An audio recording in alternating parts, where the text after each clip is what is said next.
Dans quelques mois, il a 90 ans et chacune des années qu'il a passées en politique a été marquée par une polémique, un procès, un jeu de mots transgressif. Le 1er mars paraîtront les mémoires de Jean-Marie Le Pen, 10 jours avant l'ouverture du congrès du Front National, ce qui n'est sans doute pas un hasard. Celui qui s'est présenté 5 fois à l'élection présidentielle s'est confié en exclusivité à Amélie Carrouer et Nicolas Bellemont. Pousser la porte de Montretout, la propriété de Jean-Marie Le Pen à Saint-Cloud, c'est découvrir un musée à sa gloire. Les souvenirs sont partout. Il a décidé de les coucher sur papier, 403 pages pour dire sa vérité. Je dis que je ne mérite pas le qualificatif d'extrémiste.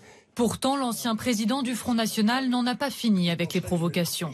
Dans ses mémoires, il dit toute son admiration pour le maréchal Pétain.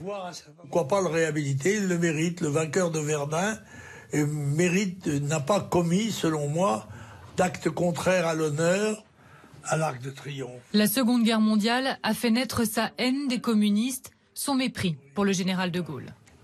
Quand le général mourut, la France était orpheline d'un monstre. Jean-Marie Le Pen a servi en Indochine, puis en Algérie, où il l'assure dans son livre, il n'a pas pratiqué lui-même la torture. Ses mémoires, c'est découvrir aussi Jean-Marie Le Pen le breton. Intro Santezana. Le marin qui a navigué avec Éric Tabarly et Olivier de Kersauzon.